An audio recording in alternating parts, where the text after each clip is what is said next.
अस्सलाम वालेकुम व्यूवर्स, कैसे हैं आप सब। उम्मीद करता हूँ सब बाखैर वाफियत होंगे, अल्लाह शाद आबाद रखे। व्यूवर्स, सर्दियों में जो हमारा क्लिनिकल एक्सपीरियंस है, बाज़ लोग आते हैं और वो एक कंप्लेंट करते हैं कि डॉक्टर साहब, सर्दियाँ जैसे ही आती हैं हमें ख़ारिश शुरू हो जाती है, जो ज़्यादातर पैरों में, हाथों में या आपके एब्डोमेन में आप लोगों को महसूस होती है।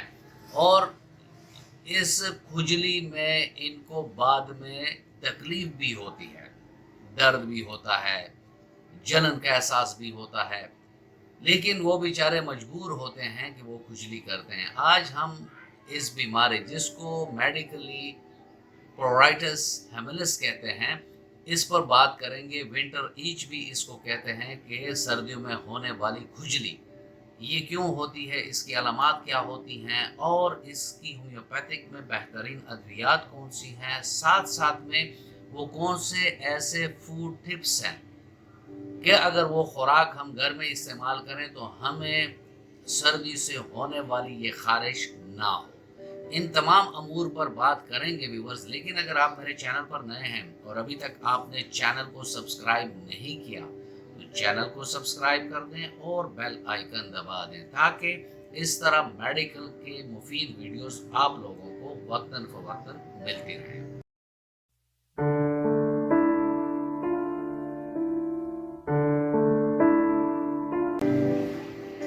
प्रोराइटिस हेमिलिस ये सर्दियों में होने वाले खारिश का मेडिकल नाम है। और ये खारिश सर्दियों में जैसे ही मौसम खुश्क होना शुरू हो जाता है, मॉइस्चर की कमी देखने को मिलती है, यानी हवा एटमॉस्फेयर में मॉइस्चर कम होना शुरू हो जाए, हवाएं हों और वो खुश्क सर्द हवाएं हों, तो ऐसे मौसम में होने वाले इस खारिश की वजह से लोगों को बहुत तकलीफ होती है। इसकी अगर अलामात देखें तो खारिश होती है और खुजला खुजला कर उस जगह में सुर्खी आ जाती है।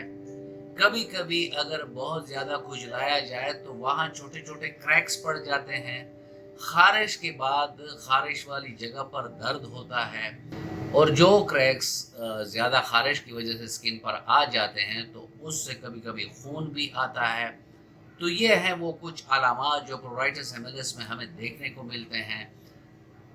वजह भी तकरीबन मैंने आपको बता दी कि मॉइस्चर है, मॉइस्चर की कमी आ जाती है, हवा सर्द होती है, ठंडी होती है। साथ में एक और पॉइंट भी है कि बाज़ लोग बॉडी स्प्रे या कोई ऐसे केमिकल वाले साबुन या केमिकल वाले शैम्पूज इस्तेमाल करते हैं सर्दियों में, तो जो स्किन पर एक ऑयली सा लेयर होता है स्किन का अपना, वो भी इसके साथ एरोज हो जाता है, यानी उड़ जाता है, उसकी एरोजन भी हो जाती है।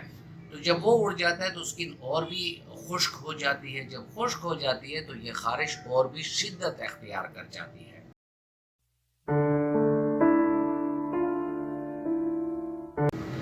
तो व्यूअर्स, मैं आपको ऐसी बेहतरीन होम्योपैथिक की मेडिसिन बताऊंगा जिसके बेहतरीन रिजल्ट है और हमने अपने क्लिनिकल प्रैक्टिस में ये उनको दी हुई है। ऐसे लोगों का मियाज़म अगर देखा जाए तो मोस्टली सूरा मियाज़म में ये लोग पढ़ते हैं।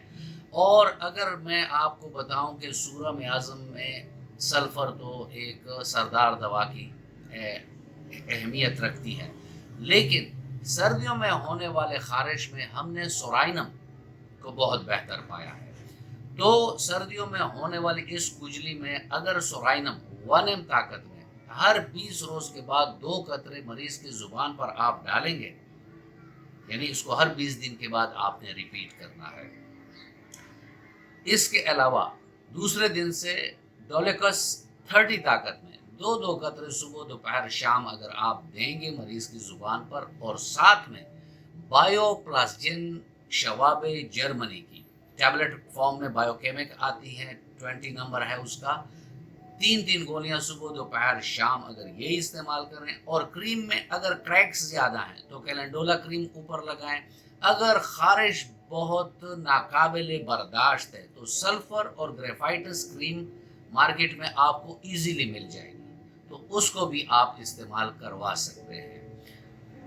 تو ویورز یہ تو تھی میڈیسن. اب میں نے آپ سے وعدہ کیا تھا کہ فوڈ ٹپس بھی دوں گا. تو ایسے لوگ سردیوں میں بھی کم از کم 10 سے لے کر 12 گلاس پانی پئیں تاکہ ان کے جسم میں پانی کی کمی نہ رہے. ساتھ میں وہ اخروٹ کا استعمال کریں. 1 یا 2 دانے روزانہ اخروٹ کی لیں. ہفتے میں 1 یا 2 بار مچھلی لیں. اور سٹرس فروٹ جو ہوتی ہیں سردیوں میں بہت زیادہ ہو جاتی ہیں تو اس کے جوسز آپ پئیں تاکہ آپ کو وٹامن سی ملے.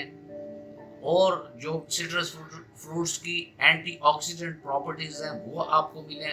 اور ویسے بھی سکن کے لیے سٹرس فروٹ ایک بہترین فروٹ ہے. تو ویورز یہ تھا آج کا ٹاپک اور میں امید کرتا ہوں کہ آپ کو اچھا لگا ہوگا. اگر آپ کو اچھا لگا ہے تو ویڈیو کو لائک کر دیں اور فرینڈ اینڈ فیملی ممبرز کے ساتھ اس کو شیئر کر دیں. ملتے ہیں کسی ایسے ہی اچھی ویڈیو میں. تب تک کے لیے اجازت. اللہ حافظ.